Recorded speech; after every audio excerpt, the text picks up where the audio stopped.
The planet's puppet masters almost surely have a plan. There's clearly maybe something there beyond the realm of man. And until you've thoroughly tested every last close-trusted view, I find the more you think you know, the less you really do. That's true, Dr. Zayas. Very well. Where would we be without THC?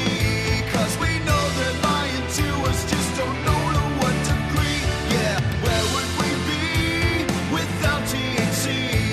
The Higherside Chat Show, Greg Carlwood and Company. All right, Higherside Chatters, we spend a lot of time dissecting the problems of the world, and there are many. From multi-generational criminal families of control from behind the curtain of our so-called democracy to the complete corporate rape and pillage of anything and everything, leaving the planet and its people a virtual wasteland in its wake. And that's just the stuff you can talk about in polite company. Yes, the rabbit hole goes much deeper, but are the secrets of Templar magic really going to make your cubicle any less miserable? Will a conversation about spider beans on their moon-based control center contribute to finding your true passion in life?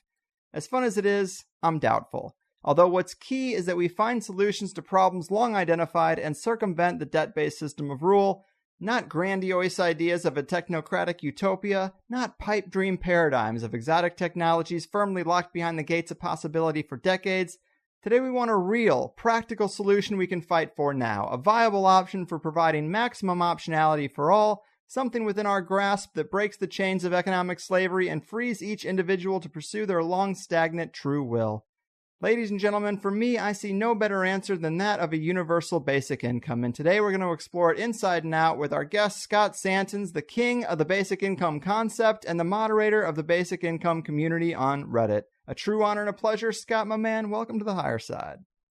Hey, thanks for having me. Yeah, man, thanks for being here. As you can tell, we can be a weird show, but this is a topic that I really do think is the best option for quick and meaningful change, and I hope we can look at it from every angle and get more people on board who might have the wrong impression or might just be entirely unfamiliar. So to start this off, let's just lay it out there. How do you define this concept for the uninitiated? Yeah, so a basic income is an amount of money sufficient to cover one's basic needs, and it's based on the individual level, so it's not given to households, and it's given without any conditions whatsoever, so you get it regardless of work or not. It's essentially a separate and now permanent income stream of, in the U.S. it'd be like around $1,000 a month or something to start with, but it's just this completely unconditional amount that everybody receives that they can use any way they want to. And of course, they would just have so many effects and so many different things, which I'm happy to discuss because it really is kind of a very wide-reaching idea to essentially build a new foundation or a floor underneath people in society on which to build. Right. It is exactly what it sounds like, a universal basic income. And how much money is typically proposed? Because I do hear some debate here. Oh, sure. So to be considered a basic income, it needs to be able to meet one's basic needs of, say, food and rent, electricity, clothing, these most basic needs. It's not supposed to be any kind of lavishing amount that essentially vaults people into a middle-class lifestyle. It's just purely basic. So then, of course, how do you define that? And, different countries will define essentially the poverty line in different ways. And it's like in the U.S., the poverty line right now for an individual is $11,880. So when I say a basic income in the United States has to be at least $12,000, that's why I'm saying it has to be there, because you have to be above the poverty line, and that's just how we've defined it. Now, you can say we've pretty arbitrarily defined it, and it could be some other number as well. I think that's another debate to have. But I think that as far as each country goes, it's up to that country to decide what is that most basic amount, and whatever that is, that's where you can start with the basic income. Mm-hmm.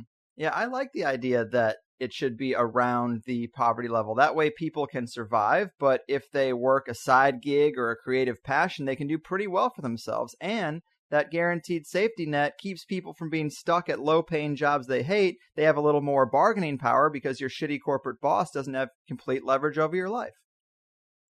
Yeah, exactly. That really is possibly the most transformational, say, power of this idea, is that it does grant people the power to say no. And that's something that just doesn't exist yet. Right. You can't say no to, let's say, working for $7 an hour if like that's all you can find and you have to be able to eat. And so you just, accept this. And there's so many things, other things you accept as well. Like, let's say we're staying in relationships that we don't want to be a part of because we can't really afford to go out on our own. This inability to say no is actually very wide reaching, and it has, effects on even depressing wages. So that's another kind of effect of this as well, is that if you can actually say no to low wage work, and then you can say, well, I'll happily work for you for $15 an hour, or I'll happily work for you for 20 hours a week instead of 40 hours a week. But these are my conditions to work for you. And so whereas all the power right now is with employers, with basic income, suddenly that's more of a balanced power between employers and employees. And also for the previous point as well, as far as the amount goes, like it's just there's so much more combinatory power with this as well. So $1,000 a month for one person might sound like not a whole lot, but then of course you just imagine like say 4 people living together in the same house, in like a 4-bedroom house or something. That's $4,000 a month for the total household. So suddenly when you start looking at sharing of costs and stuff, it really enables people to do so much more. It's kind of like the success of crowdfunding and what now. You see what can be accomplished when a bunch of people are able to contribute a little bit. And this is another kind of along those same lines. Mm-hmm. Absolutely. I think that's how both of us pay the bills.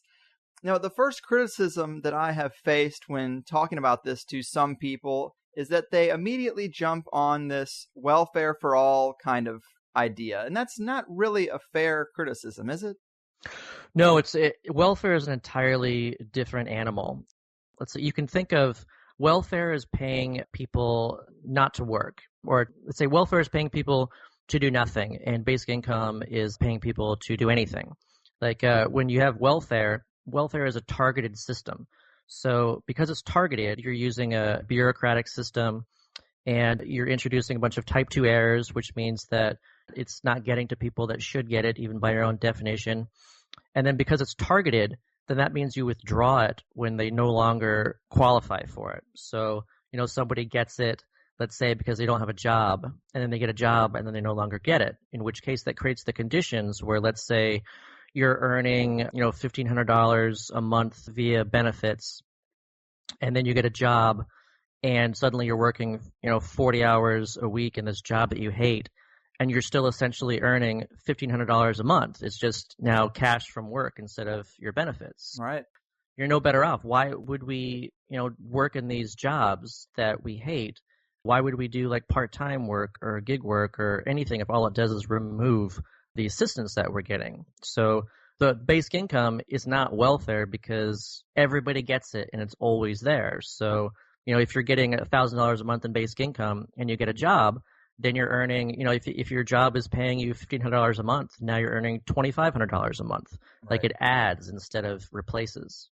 Yeah, I think that's a great point, because a lot of people who are on welfare, they are incentivized not to work because it's not like their resume has them stacked up for 100,000 a year jobs. So when they do get a job, it's going to be pretty low wage and pretty close to that welfare amount, and that is definitely going to have an impact in their life. If you could just get a job and make $100,000, then yeah, the welfare money isn't as big a deal in your life anymore, and you can probably pass that up. But that's really not realistic. Yeah, exactly. Because we have all these different programs, they can add on top of each other, and then they create something that are called welfare cliffs or poverty cliffs. And so what this is that let's say someone is receiving 5 different programs, they've got like, housing assistance and EITC and food stamps and TANF welfare assistance and Medicaid and, whatever, all these different systems stacked up on top of each other. Oh, and childcare too. There's all these things. And let's say they're receiving around the equivalent of $40,000 in benefits. And so then if that person gets a minimum wage job, then they can drop down to a total of earnings from their income and benefits as to being, $20,000, $25,000 or less. So there's a steep drop off, in which case, really, there's no point. Why would anybody get any kind of job if you lose it, to drop down so that you're not better off, but way worse off? And so that's even why Finland is also looking to experiment this as well, is that the entire reason they're really looking into this and they're really interested is because they think that by testing a basic income, they can actually increase the amounts of people working. Because right now, with the current system, it seems to disincentivize working for part-time or doing a little bit of work here, contractual temp labor.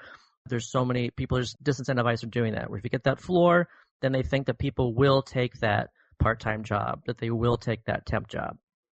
Absolutely. And there is the argument that some people will be lazy and do nothing, but that exists in our current system. And, go to any intersection in San Diego and I see 4 homeless people asking for change.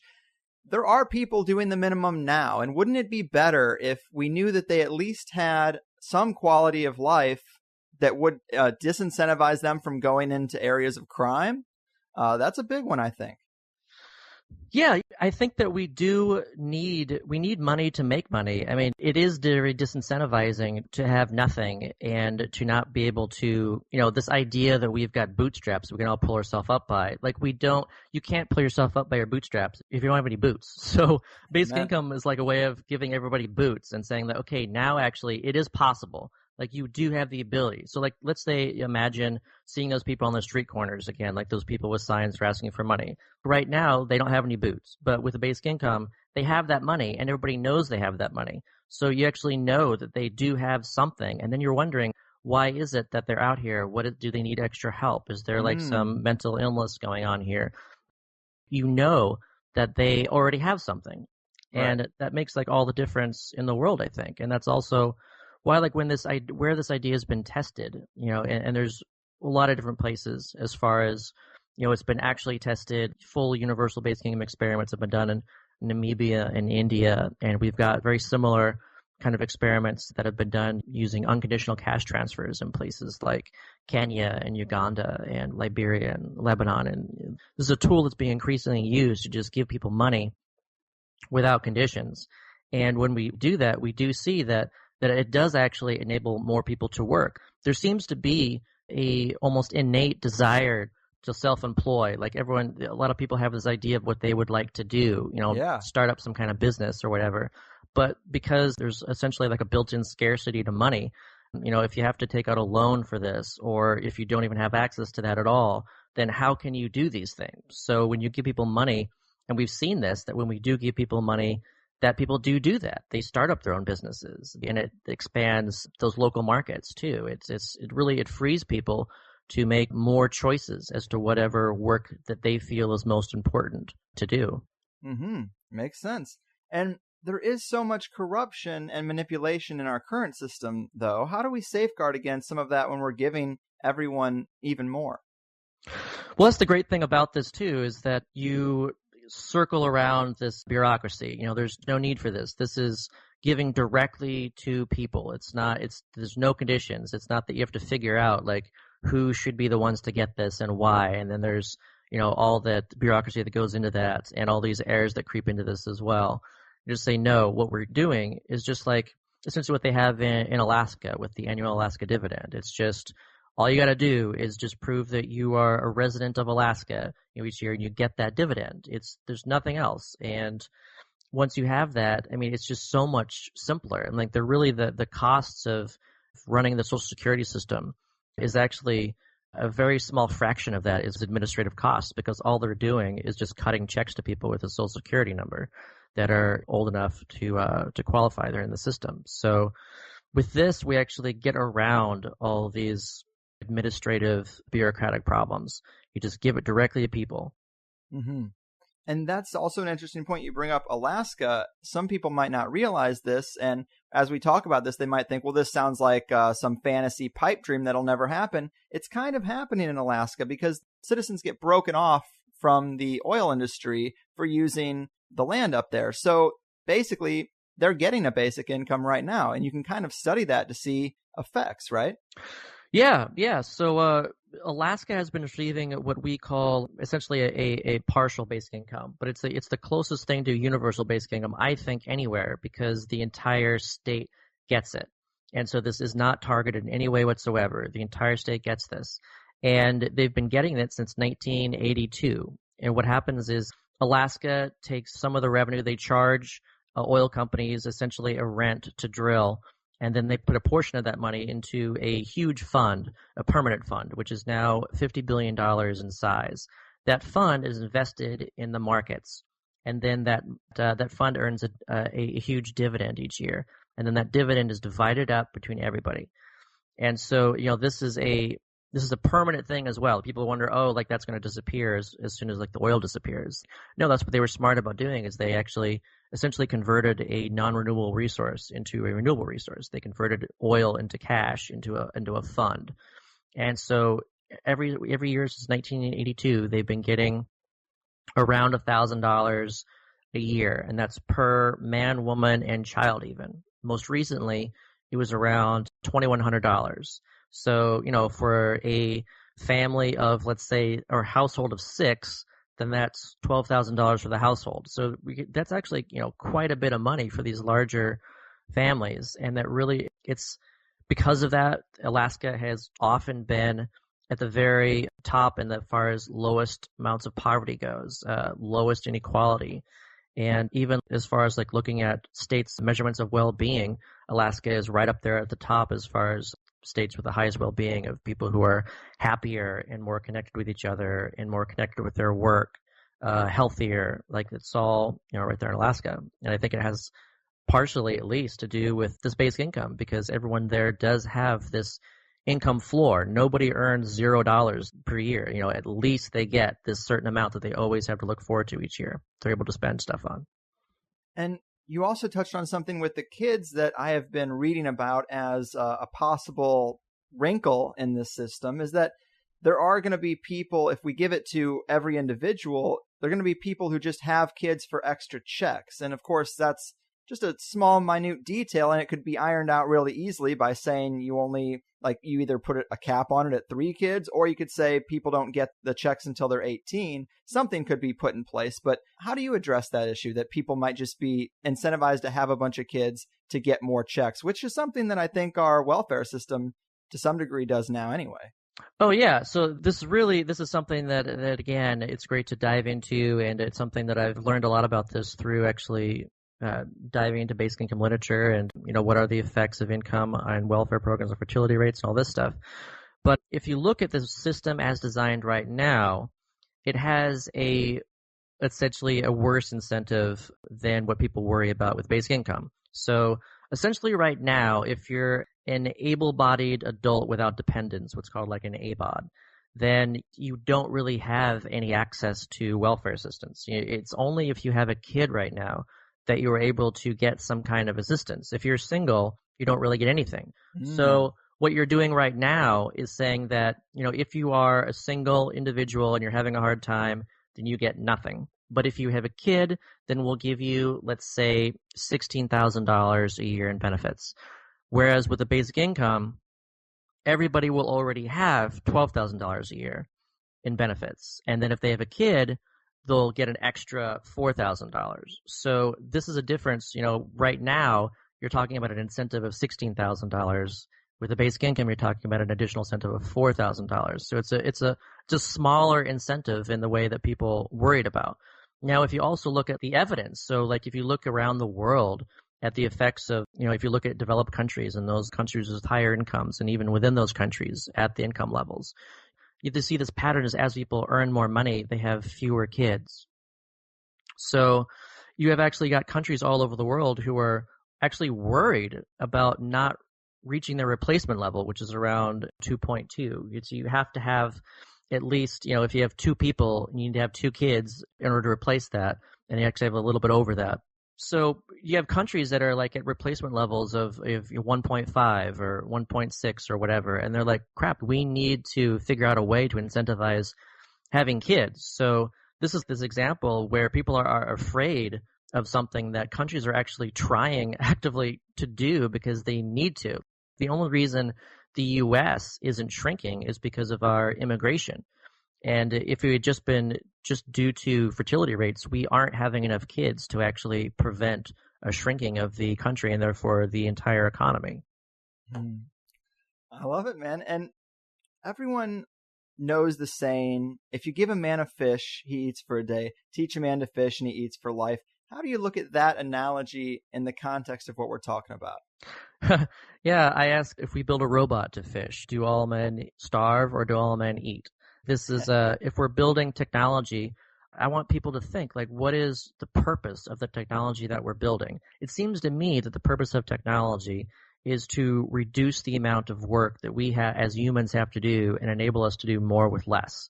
Cheers. Yeah, as we create all this great technology, we should actually continue along those lines. We should always be working less. There should always be less toil. I want to make the distinction too, is that there's actually a great deal of work, valuable work that people want to do, but we're locked into lives of toil. And I say, let the machines do all of the toil. If there's something that a human doesn't want to do, or something that a machine can do better, faster, for longer, hand that work over to the machines and let humans pursue what it is that we most want to pursue.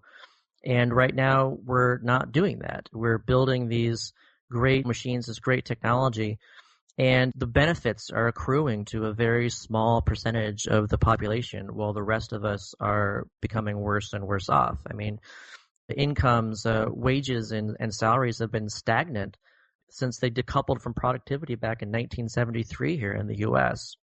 Mm-hmm. I mean, I think that's just crazy. And if you look at, just what it is, what kinds of work have we been doing? Like, what are the effects of technology so far? And what we've been seeing is that technology has been essentially eroding all these middle skill jobs, it's just essentially built at the middle class. If you think of the way that cars used to be built by people, if you look at old photos of Ford Motor Company, I mean, these were just like tens of thousands of people who worked on these things. And now, over the years, thanks to technology, they were some of the first to be replaced by machines. So now there's so many machines that are building these cars, and there's far fewer people that are doing this as well. You just don't need as many. If you look at photos of a Tesla factory in action, even there's just so many fewer people. And if you look at, as Elon Musk has described of the new Gigafactory, I mean, I haven't seen photos of this yet, but he's ever described it as an alien spaceship kind of thing. It's just like there's so much technology and no people around. And so we've been shifting the way that we work from these middle class, high wage paying manufacturing jobs. And we've been getting rid of those and replacing them with these low wage, low skill service sector jobs, because those are just the jobs that haven't been automated yet. Mm-hmm. And that is a fact, man. Automation is coming. For people who might be thinking, oh, this sounds too risky, I don't want to upset the economic model too much, I like how it is. Well, tough, because it's changing regardless. Automation is getting better and less costly all the time. So it's dumb to just wait until we're out on our asses or have a serious problem to do something about it. Exactly. Yeah. We should be leveraging this for our own good. We're actually, another thing technology is doing is creating this, we're able to be so more efficient with technology. Things like Uber, things like Airbnb, technology has been applied to existing capital and enables us to use these things more efficiently. So let's say, before Uber, there were all these cars that were sitting around that were not being used. And now these cars are being used. So there's less need for even more cars, and more people are able to earn money doing that. And I think that's great, except the problem is that as long as we're eliminating all these other jobs, which we are, because they are inefficient to have these 40-hour-a-week jobs where people can actually be sitting around doing kind of nothing for hours or days or weeks on end, depending. Why would we do that? We should actually have a labor market where it's more flexible and people can be called into work when they need to and then not work when they aren't needed to, and do their own thing when they have that free time. But the thing right now is that we're existing in this world without basic income, and therefore all that's doing is creating more insecurity. And people are just barely getting by, and it's even more stressful trying to figure out, how can I possibly pay the rent? And, I'll drive a little bit for Uber here, and I'll work for TaskRabbit here. And so you've got this sharing economy that's coming up that's really having a large effect as well.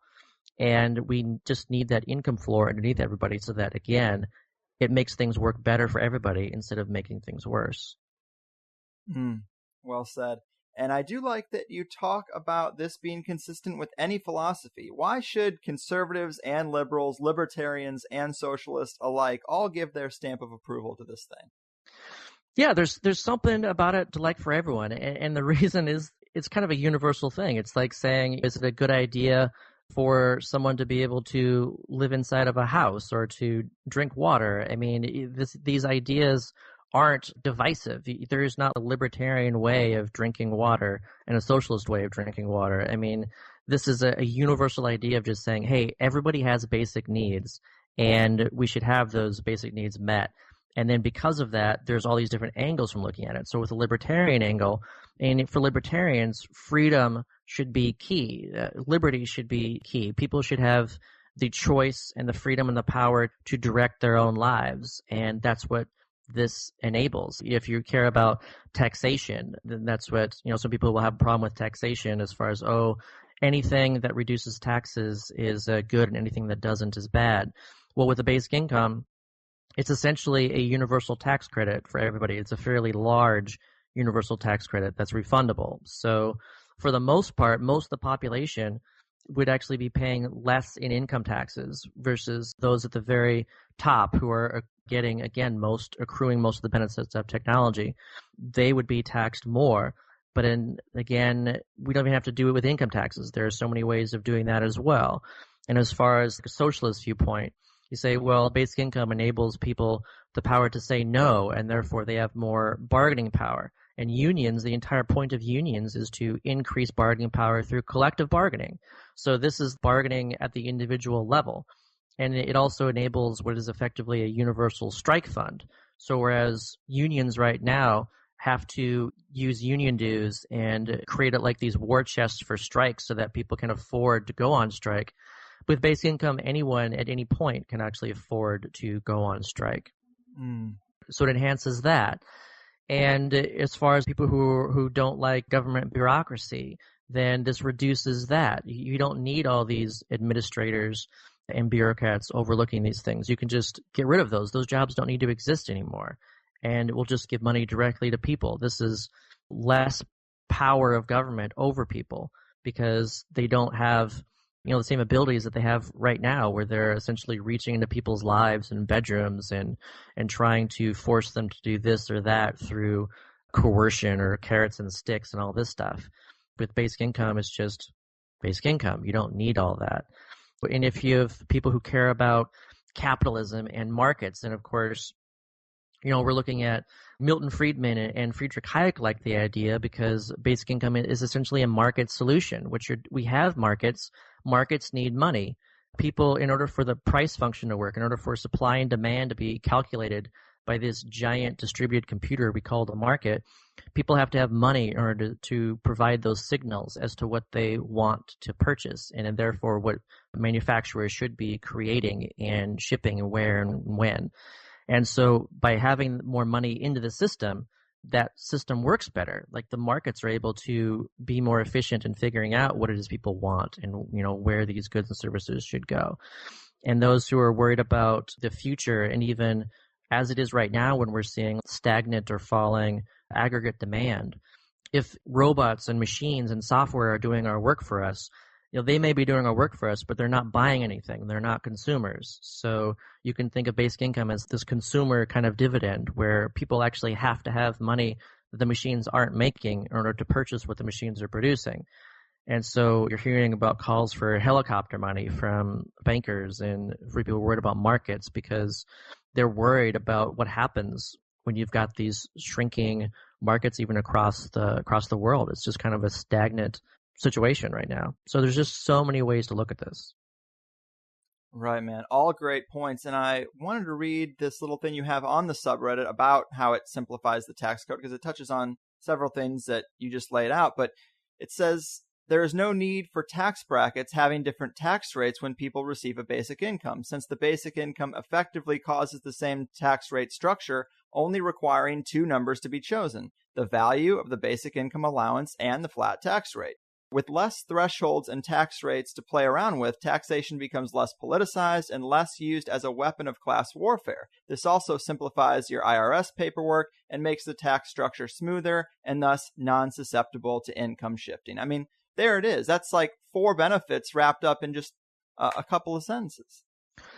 Yeah, exactly. I love the idea of a flat tax with a basic income, and I don't think it necessarily should be the only way of paying for it, because I think that there are other ways that I would like to see included as well. But I do like the idea of essentially switching to a flat tax system and giving everybody essentially the same income tax. So everybody's taxed the same on what they earn via quote unquote hard work. But then if you look at like capital gains, if capital is replacing labor, and therefore essentially robots, are capital, then how do you get at that money? I think it makes sense to tax that somehow. So I think a tax on capital gains makes sense as well in order to essentially create that system. And I think that there are taxes like Bogovian taxes that make sense, like a carbon tax, where we're taxing an externality that we want to reduce and price into the market. Like I think that makes sense. There's just a lot of different ways: land value tax, financial transaction taxes. I think that we should get away from taxing human labor, and I think we should tax other things. And so I like this, the switching of a flat tax. And part of that, again, like you mentioned, is this great simplification of the tax code, because you don't need all these tax credits and deductions and loopholes and all these things that people are paying and lobbying to be put into the code. Like the tax code is way too complex. And if we just essentially look at and try to create this universal tax credit that would be basic income, then we can get rid of all of that, which would really remove a bunch of distortions from the market as well. Mm-hmm. And it's kind of a religion with segments of this audience that taxation is theft, period. No room for negotiation. And that is not my view, because I think that money, to be used wisely and the way it wants to be used, it needs to circulate. And I think a basic income could give it to the people, and then the taxes will help it circulate back to government, who will then put it back in the hands of people. And really, I look at it as an attempt at trickle up economics instead of trickle down. We start the money at the top, and it never gets to the bottom. But if we started at the bottom, where people must spend money, they don't have these billions in the bank, so they can't just hoard. They must eat. They must pay rent. So the money will circulate with their purchases, and it'll eventually get to the hands of the millionaires. I'm sure they'll find a way, but let's start it at the bottom, at least. Let's try. Yeah. And part of this as well is that, this is another way of paying for a basic income that I like as well, and this is through citizen seigniorage. So this is the idea that instead of letting banks create the money as debt, that we should actually just create it publicly and create that money. And so money should essentially be born in the hands of citizens instead of the hands of bankers. And if we did that, then let's say, right now, we've created just trillions of dollars over the past few years through quantitative easing. And we've been creating this money and just throwing it at banks, and then hoping that banks would lend it out to people, because again, that's how we grow the money supply, is through banks. And a lot of people don't know that, but well over 90% of our money is created that way. Yeah. And so our money supply is growing in that way. So if we did it with citizen seigniorage and we just said, okay, let's stop doing that and let's create money for people instead, then you could actually create tax-free dollars in the hands of people. And it could be, let's say, $100 of the basic income per month, or $200 of the basic income per month. I mean, it depends on what we want to choose as that. But we could actually do this through just money creation for citizens. That is a possibility. And I like how more people are actually talking about that as well, because if we did it that way, then we would reduce the taxation need. And there are even some who want to just create the money whole and just say, hey, let's just give people money. Don't even bother about taxing at all. Let's just give people money, and then we'll just index the basic income to inflation so that it rises with it. Now, so some people would freak out about the idea of inflation with that, and whereas you've got other people like Bill Gross who are looking at this, and he's a billionaire investor like Janus Capital, and he likes the idea of universal basic income. And I think he likes the idea of just creating money and giving it to people instead of taxing it is because he's a billionaire. So if you get to have your choice as to what funding mechanism you want to use to pay for a basic income, I think there are those like him and even those who hate the idea of taxes that would like this idea of citizen seigniorage instead, or as part of the mix as well. Right. And you bring up a great point about how money is created. If banks are going to just print money out of thin air in a fractional reserve banking system, it might as well get given to the people instead of traded for bonds with the government. And then basically the Federal Reserve kind of owns the U.S. government. Yeah, and I just don't like this idea even of we need money. This is a public good. Nothing works without money in people's hands to use in the system. So this is something that we all need, and yet what we're doing is giving it to banks, and then the only way we can get it is to go into debt, and then to pay interest on that debt to the banks. So there's never enough money to cover everything. So you have to have a growing economy. Your aim has to be economic growth because everyone's always having to pay for the interest. So that in itself is just an entirely unsustainable model. What we should be looking for is to create this system that is essentially a circuit. It's a way of circling this money through the system. It's like creating a circulatory system for the entire economy, whereas right now there is no circulatory system. Like you said before, it's just going up to the top, and some of it is just staying there, and it's not going back down. So base income is like the creation of a pump, or the addition of a heart into the system, so that it actually creates this circulation, so that you don't any longer need this unsustainable growth that we're doing right now. Mm-hmm. And let's talk about the numbers a bit more, the feasibility of it all. How do we know that the country can afford it? How does that all work out? I'm sure you've looked at it. Oh, sure. So it's a lot cheaper than people think it is, because I call this napkin math, because what you'll do is you'll figure out, like, anybody can just take the number of the basic income and then multiply it by the number of people, and then they come up with this number and go, well, that's just that's impossible. That's $4 trillion or $5 trillion or whatever, and that's ridiculous. Mm-hmm. So you can't look at the system through basic income without the taxation system itself, because again, what this is the creation or a diversification of income streams, so that everybody is given an income stream from the government, but also there's the taxation system is still there. So, let's say, as far as when we're talking about a net cost of basic income. So imagine if I gave you $20 and asked for $10 back. What is the net cost of that transaction for me? Was it $20 or was it $10? And of course, the net was $10. So with a basic income, you're giving money to everybody. There's a lot of people who be getting, let's say, $12,000, but then those same people might be giving $12,000 back through income taxes. And so for that's a net cost of zero in that case. Whereas if somebody who's earning a lot more money, let's say their tax burden goes up $24,000 and they're getting a $12,000 basic income, so then their net tax increase is $12,000. So if you look at just net increase, what is the net cost that we actually have to do?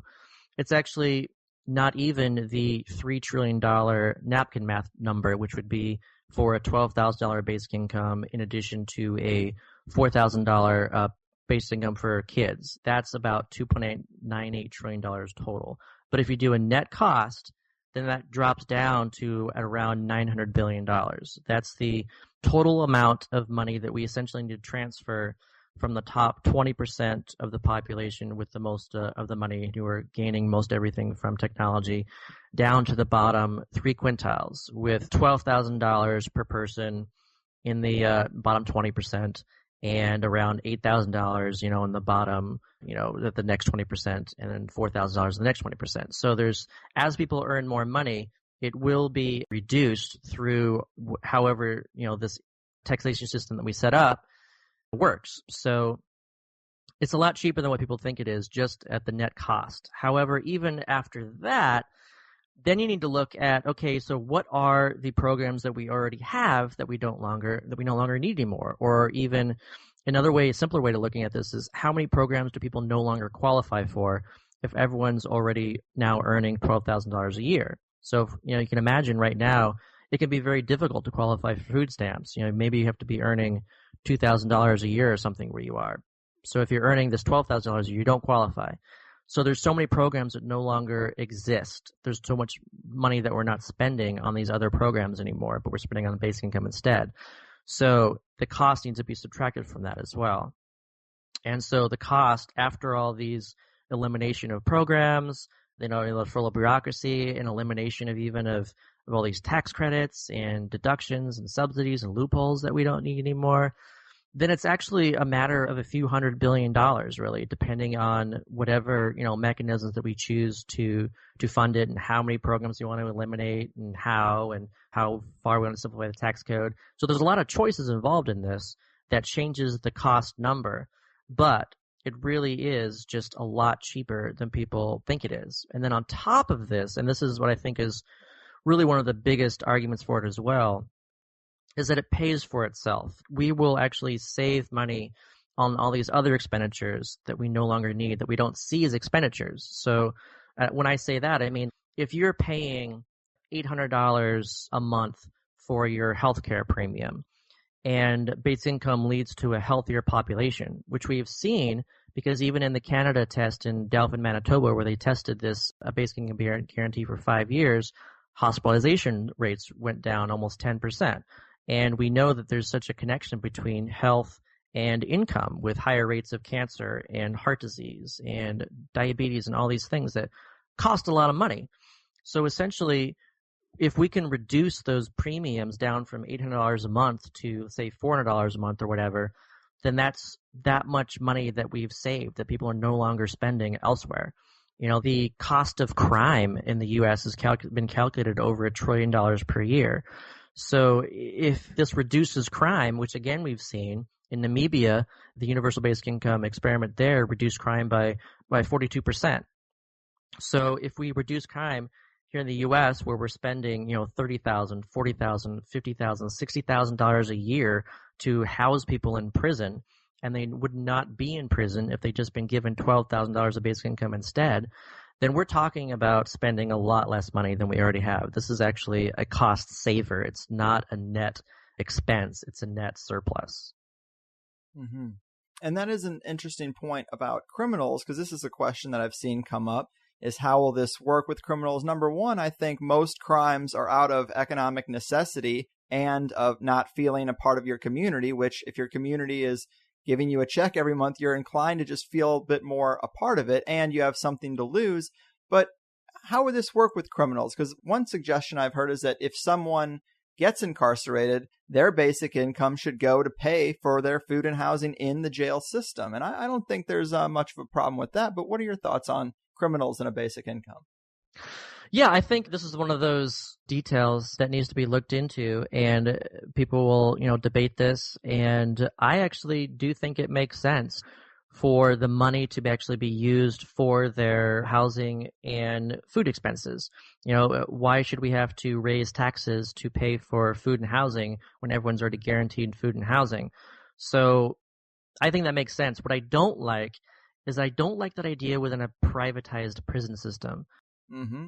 There just seems to be a possibility with profit being the gain for this, that it could be a kind of like a kids for cash kind of system that's already messed up. So I don't like the privatized system as it is, but I think that there's definitely a way to help reform the system through this. And I also like the idea of, again, leveraging technology. So if you're looking at non-violent offenders and everybody has money for their basic needs, then it becomes possible for people to be imprisoned at home with the ankle bracelets and whatnot that track them.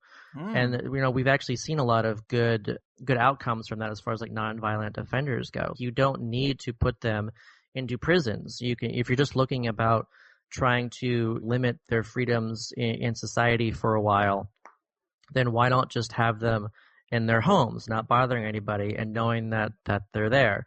And it's so much cheaper to do that. And then again, you're not having to worry about prison expenses at all, or the private prison industry at all. You're just saying, hey, let's use technology to temporarily imprison people at home. And I think that makes a lot more sense. Absolutely, man. That's a great idea. I don't think I've ever really heard proposed before. It addresses a lot of issues for sure. Nonviolent offenders now are oftentimes faced with sexual and violent trauma that really shouldn't be a part of their sentence, and some don't ever really come back from it. And people also say that when the only people you're locked in with are criminals, scams and schemes for later start getting cooked up. That wouldn't happen. Mm-hmm. Yeah, I mean, I really like that idea, man. Yeah, our recidivism rates are just ridiculous here in the U.S. And just so many people get out of prison and they just go right back. And like you mentioned, ways that, let's say, they could have been socialized into that, but also it's just so much of an economic thing as well, where if you have to check that box to get a job that says if you have ever committed a felony or been in prison for anything, then you're definitely not going to get that job pretty much. So people are coming out of prison, and we say that doing your time and then you should be okay, but people are doing their time and they're coming out and then they're unable to earn incomes, and then they end up having to earn incomes illegally or whatever, just to try to get by, and then they get back into prison. It's just so wasteful the way that we do things right now. Hell yeah. And I did want to step back to the Manitoba pilot experiment in Canada that you mentioned. It had an 8.5 reduction in hospitalization in the community. Mm-hmm. I took down a note on that where the study says they found this reduction to be a direct result of the minimum income. And it goes on to say, this was attributed to the reduction in workplace injuries and family violence resulting from the rise in incomes. Mm-hmm. And that's sort of a dark way to look at something like spousal abuse and hitting your kids, but it's stress. I mean, how do you put a price on the overall stress reduction? And like you brought up earlier, sometimes when a relationship does get abusive, the flip side is that they can't even leave because of the economic reasons. So it's a little odd to talk about giving people money to not hit their wives, but stress reduction is a beautiful thing overall. And giving people this basic income has measurable results. Yeah, and that's one of these things that I've seen across studies and findings. So it's not just in Canada where this kind of result was seen. There have been studies of income assistance programs and family violence rates, and again, you see that decrease. One of my favorite experiments too, aside from the Manitoba experiment, was kind of natural experiment that was just very serendipitous. And this was the Great Smoky Mountains study, or came out of the Great Smoky Mountains study in North Carolina. And so this was meant to be a longitudinal study, which means a long-term, 10 years long study of kids in poverty. And a few years into this study, where they were just looking at kids and wanted to observe them for a long time, a large group of those kids whose family were Cherokee started getting a dividend from the local casino, and that dividend grew over time. So essentially for the next decade, on average, is around $4,000 per person, per adult who was receiving this. And it's even continuing to grow. But they found that this increase in incomes that was not based on anything, it was unconditional, and you received it. It wasn't like welfare where you're able to build money on top of it, actually. This was an income floor for these houses. It's like one of the closest things I've seen to a basic income experiment, really. And they found that again, it did decrease stress in the households, because really one of the things families most argue about, any couple most argue about, is money. So by reducing that stress about money, by people knowing that they could pay for their basic needs, that the parents actually, they fought less. They were able to spend more time with their kids. The kids grew up in these better environments where there was actually even a reduced alcohol consumption as well. And the kids actually had striking personality differences when they looked at this over 10 years later, where these kids raised in these households in these better environments, they're more willing to work with other people. They're less worried about things. They have these like stronger, what's called Big Five personality factors. It's like psychology phrasing. And like, so they have healthier personalities. And another thing about this is that the general consensus is that kids' personalities are kind of more flexible, and then as you get older, it hardens, kind of, and then stops kind of like really shifting all that much. So if we're able to create a whole generation of kids with healthier personalities, and then those all lock in as adults, because of the basic income. You just imagine how much of a difference that itself would make. And then, of course, that is something that builds. So all those kids grow up as adults, and then they have their own kids, and then their kids are raised in with basic income, households. With this reduction of stress and this increase in security, you're looking at some major psychological differences that create for a better society. Mm-hmm. Wow. Yeah, that is great information. And we are a show of largely conspiracy folks, and the narrative is that government wants everyone dependent on it so it cements its power. I know this sort of sounds like in this paradigm, we're giving the government a lot of control and a lot of power as a provider. Can you say anything to ease those concerns? Yeah, so first of all, I always like looking at evidence, and I look at programs like Social Security and the Alaska Dividend, and it seems like those populations have so much more, I would say, civic power. Those in Alaska actually vote in higher numbers. They are empowered as citizens. They want to make sure that because they don't want to lose that dividend, that they actually vote in greater numbers. They have more control, essentially, over their government. Mm-hmm. And with Social Security, you see the same thing. Like, we know that senior citizens are a strong voting contingent of society, where they've got more time on their hands and they vote in larger numbers. And because of that, the government caters to them. With the Medicare D was kind of the bigger program that came out recently, and that happened because of senior citizens. They're the ones that the government cares most about. You got to keep them happy. Let's make sure that we keep them happy because they vote more. And that's really what it comes down to, is that basic income actually creates a stronger population of citizens. And citizens are what really comprise the government. If we're thinking about government as like an us versus them thing, then you can see that you get this idea that it's, us versus them, and it's power versus the weak. But if you look at government as actually what it is, which is, we are a system of the people, by the people, for the people, then you want a nation of citizens who vote and who have the ability to be engaged, to be politically engaged, to go out and get signatures for something, and go out and get people to vote for their idea that feels important, or their representative that feels important. If we can create a country of people who are more engaged as citizens, then that's, again, it's a much better country than it is now, where we've got this system that is kind of ignoring the needs of most everybody, and it's just focused on the needs of the wealthiest and the most powerful. Right. Those are great points. And when someone is not so economically stressed, they can actually take a second to look up and see how their community is being run. They can actually take the time to care about politics, because they're not so just go in this dog-eat-dog system that we have right now. And it's still a choice. In this new paradigm, it would still be a choice to be dependent on the state or not. It is right now. People who have these concerns, you could choose to do nothing and be dependent on the state, or you can work, and that isn't a problem.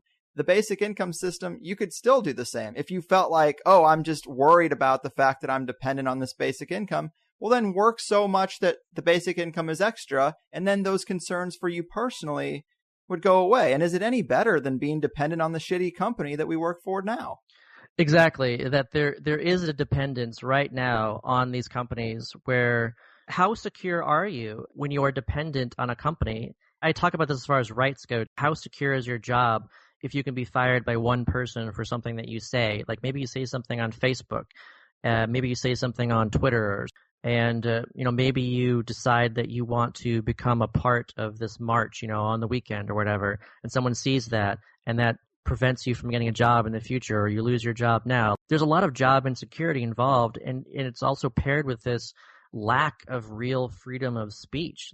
If you feel unable to express your ideas that are most important to you out of fear of losing your job, and that's something that's out of dependence on your job, on this, on having to have a job in order to live. As soon as you cut that connection and allow people to live without a job, then you can actually be more vocal about what's important to you, and you're able to, you have that freedom of speech. You have you have these rights that are essentially infringed without it. And the other Right. part about this too is that we are interdependent. We try to avoid this. We love thinking of us as just purely independent, but we're not. I mean, if anybody just looks around, I mean, nobody built everything around them. You know, they purchased it through the work of other people. No one, how many people can actually build their computer from scratch, and how many people alive could build things if it wasn't for the people in the past who are long dead who actually came up with the ideas and built it in the first place. I mean, we are an interdependent society. And so all this is doing is just really recognizing that. It's saying that, yeah, we are interdependent. It's not that we're dependent or codependent or independent, just saying, hey, we all need each other, and this is lifting us all up and enabling us to do more.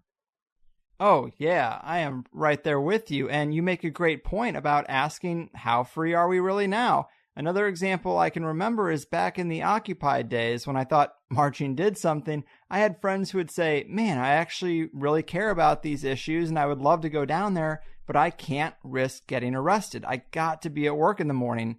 And that fear keeps everybody in place, really, to be honest, because it is a legitimate concern. Cops arrest protesters, even if it's just for a night. That could be enough to get someone fired and then thus destroy them financially. So yeah, we have a lot of problems, but people can't even put energy into the things they want to change because of this. So if you're conspiracy minded and want to get the ball rolling on the balance of power and real change, this is a good way to get it started.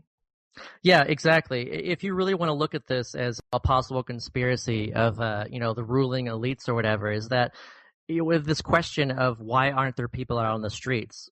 Why aren't there people out on the streets? It's because we've created a system where that is very difficult to do. People are afraid to go out on the streets because they don't want to lose your job. People are unable to do these things because they don't have the money to do them. They don't want to lose their housing. They don't want to be unable to eat. And so we aren't doing what we should be doing to actually be more in control of our lives. And that's exactly what the elite want us to be, is to feel disempowered. Like if you look at just at income and voting, it's crazy to me how if you're earning over six figures, on average, 80% of the people will vote. And if you're earning $15,000 or less, 30% of the people will vote. Why is that? What is the reasoning behind that, and what are the effects of that? I think that there's so much of this disempowerment. And for those who are familiar with this idea of learned helplessness in psychology, that you can learn to be helpless even when you're not. And it's funny too, there's actually been experiments that show that just telling someone that they have no power to change something can actually teach them helplessness. So this idea that we are unable to do things, that itself is damaging. And people need to know that they can actually make a difference. And with basic income too, enabling that, then we can start changing things to really take back control. It is inspiring to hear that things are kind of picking up for it. How close are we in the States, realistically, do you think, to getting this on the table? Well, I think that we won't be seeing it on a national level until, I would say, at least after 2020 and maybe at the earliest of 2024, unless that we really push for it together. If people just expect that they can kind of just watch it unfold and eventually start receiving a basic income, I think that potential just means that maybe you'll get it in 2028 or something instead of what you could have gotten in 2022 if we really started to mobilize. And I think that self-driving technology is really driving this conversation a lot faster because it too is growing fast, and artificial intelligence, new things like deep learning, forms of machine learning. This is really getting people to think about this on a national level. I mean, you just had it discussed in Congress for the first time recently, just looking at automation and the potential for basic income.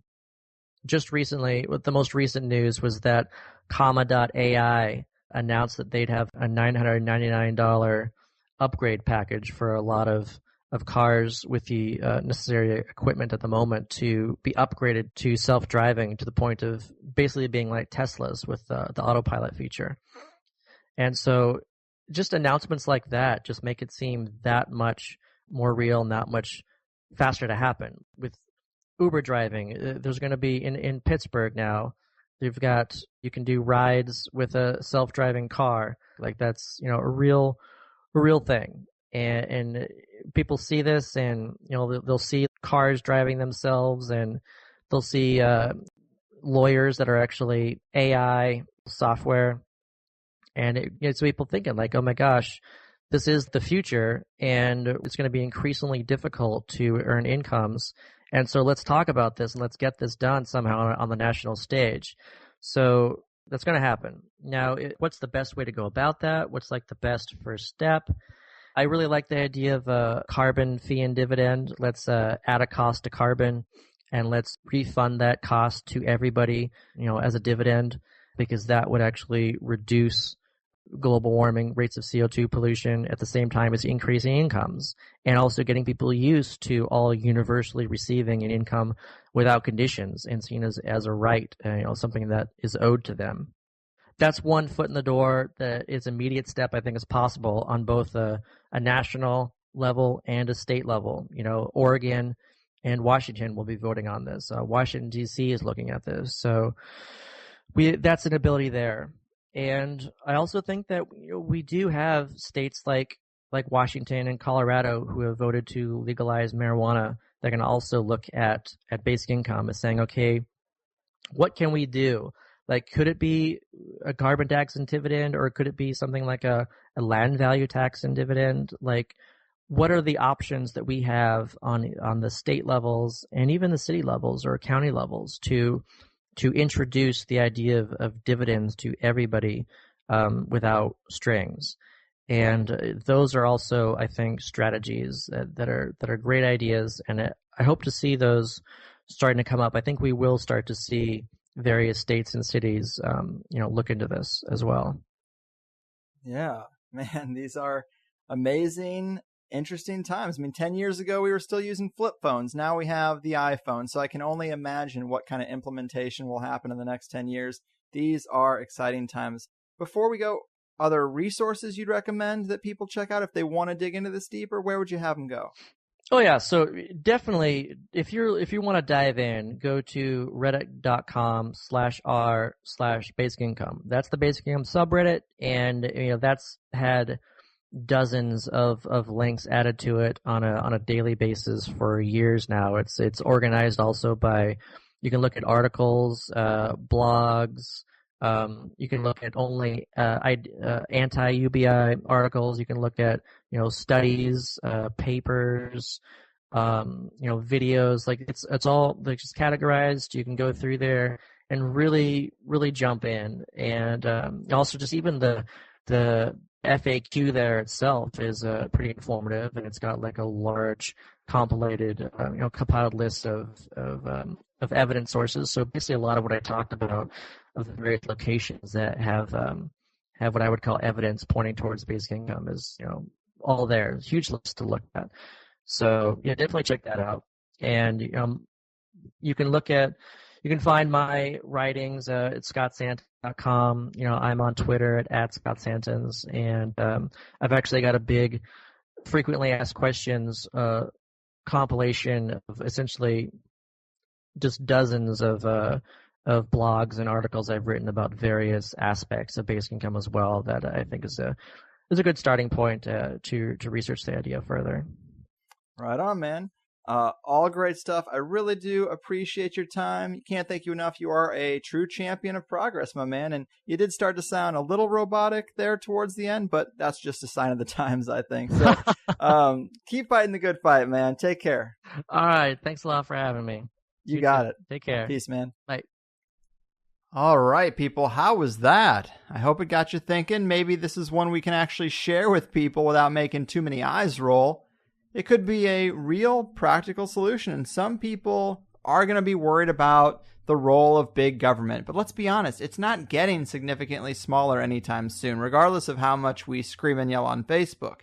We might as well have it giving some power to the people first, right? I see no reason not to try it. I see no reason why we shouldn't force every politician to talk about it when we get a chance. I don't think of it as a handout. I think of it as a base standard that everyone can build off of. Something closer to the original point of a society in the first place? I mean, think about how seriously crime would drop. The tent cities in your downtown areas gone. When everyone has something to lose. And we can definitely afford it. It should be the first thing on our list. Provide basic needs for the citizens and a little military security and a constantly improving infrastructure. And that's basically it. That is all I want from my government. We can keep it small, but it needs to do the basics.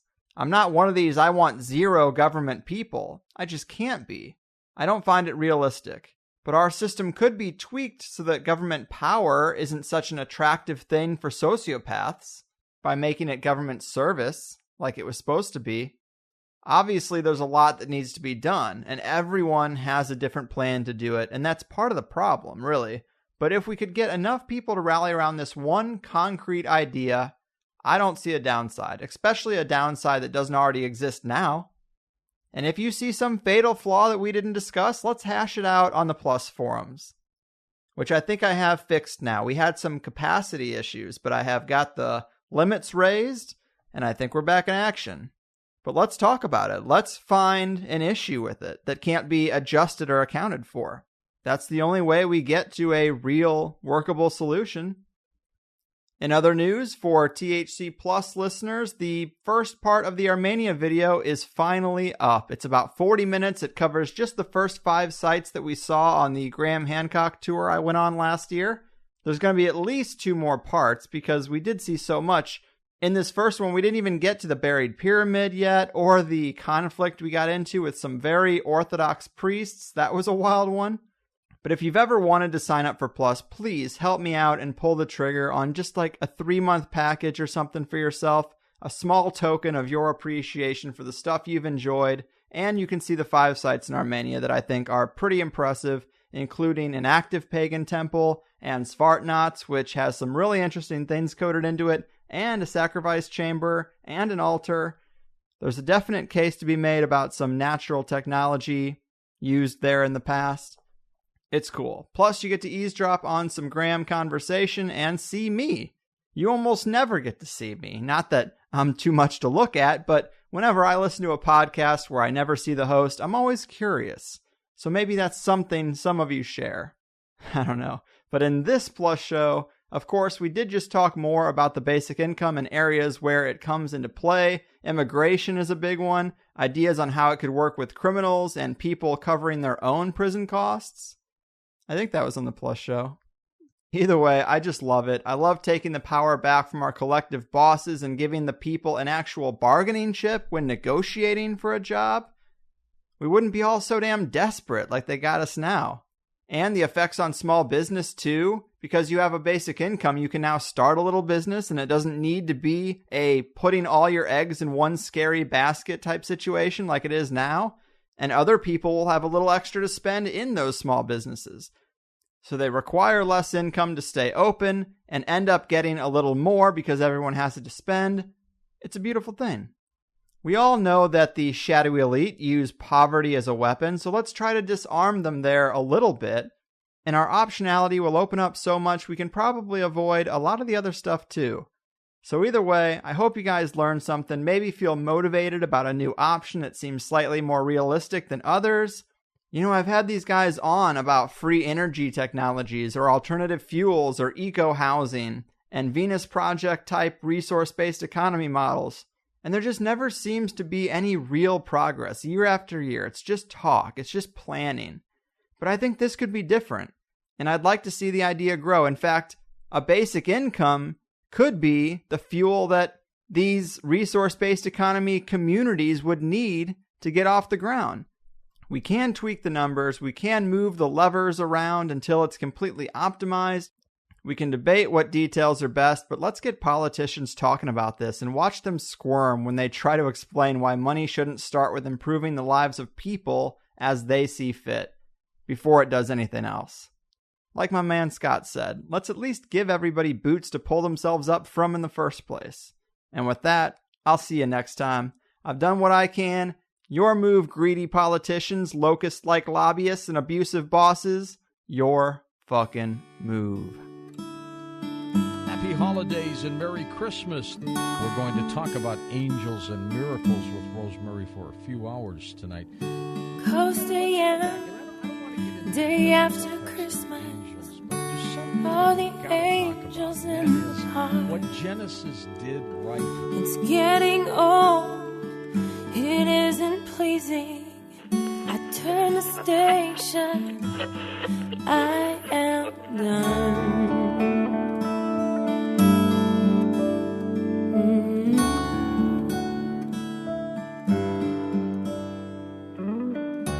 Maybe it's not my department. Maybe I should shut my mouth. But Mr. Jones is quite the harlot with all the ads he's reading now. Working with my team, we set out to find the best formula. But it's fine.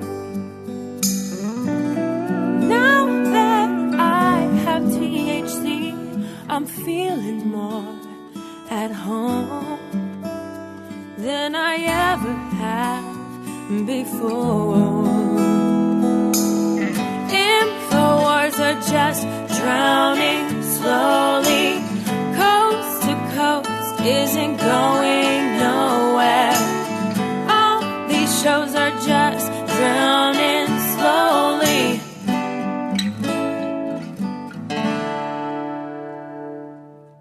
I'm sure you must feel kinda dirty after each commercial spot. Tuning in at certain hours on demand is what I want. THC, it's the show that I adore. Now I'm feeling more at home than I ever have before. InfoWars are just drowning slowly. Coast to coast isn't going nowhere. All these shows are just drowning slowly. InfoWars are just drowning slowly. Coast to coast isn't going nowhere. All these shows are just drowning slowly.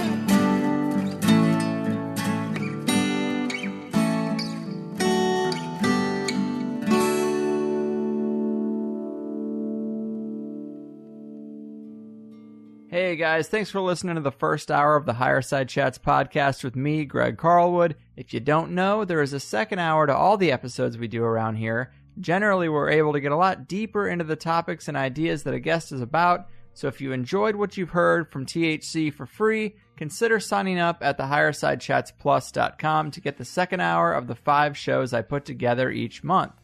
I never really wanted to be a paid subscriber podcast, but I really hate the idea of spending airtime promoting some product that's completely unrelated and telling you the best way to support the show is to buy an audiobook or new underwear by mail or something crazy like that. So instead, if you like the show, double your time with it for $5 a month and let's cut out all the other shit. It's half the price of a movie ticket and you get at least an extra 5 hours of show a month. Collectively, it keeps us stable and it frees me from wasting your time with anything but the show you came to listen to. It's really the only way for an independent one-man show to make it, and I do what I can so that it's worth your while. Since we started this, I've always tried to use the subscriptions to improve the podcast and make signups more advantageous. It started with just a second hour for the main show, but now we've got a nice forum going where people can get deeper in conversation about the episodes with other listeners, submit a candidate in the guest request thread, or share their own personal projects to get out of the soul-crushing 9-to-5 cog in the wheel life on the entrepreneurs thread. The forum and the plus comments are always the first places I try to go for listener engagement, but it does get harder as the show gets more popular. Because of that, there's also a direct messaging feature that you can use to reach me through the plus site also. But beyond the forum, if you like any of the music I've used for THC, most of it I've hired artists to make, and I provide it all as free downloads to Plus members too. So if you like a particular song you've heard close the show out recently, come get the MP3.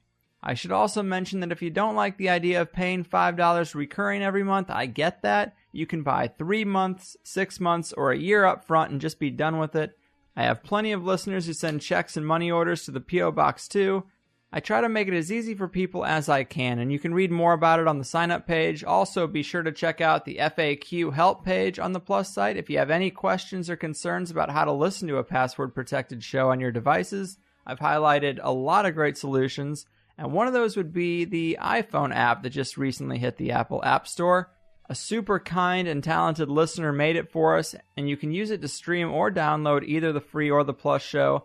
If you're on Android, I'd use Pocket Casts or Podcast Addict and subscribe to the feed manually that way. I also try to throw in occasional bonus shows or Q&A shows, and I've got a few other weird ideas I might get to try out soon, but I give you all I can for $5, and I hope you'll at least give it a shot if you've listened to a few free shows and you find them unique or valuable. I know there's a lot of podcasts out there, and I'm just one of them. But if you have any questions, concerns, or comments about any of this, please get in touch with us at the Higherside Chats team at gmail.com.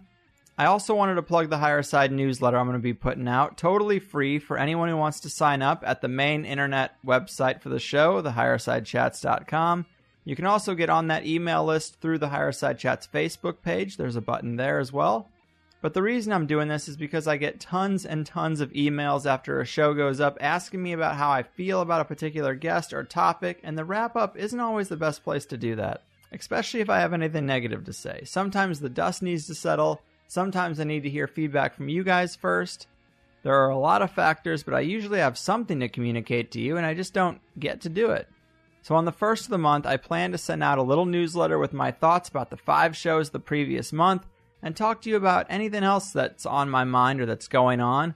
And what's probably most enticing is that I'm going to give you some insight into at least one guest I have coming up in the month, which people have been begging for some posted schedule for a long time. I personally think I'd like the surprise.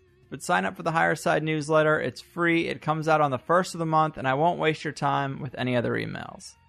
And that's it. I appreciate you listening. I try to give alternative ideas and guests a fair shake on a high-quality podcast, expose some deep-level conspiracies without the yelling, and I hope to offer some inspiration that even though the system relentlessly suggests you should follow their blueprint to mediocrity, you can do your own thing and live a much happier life despite all the negativity in the world.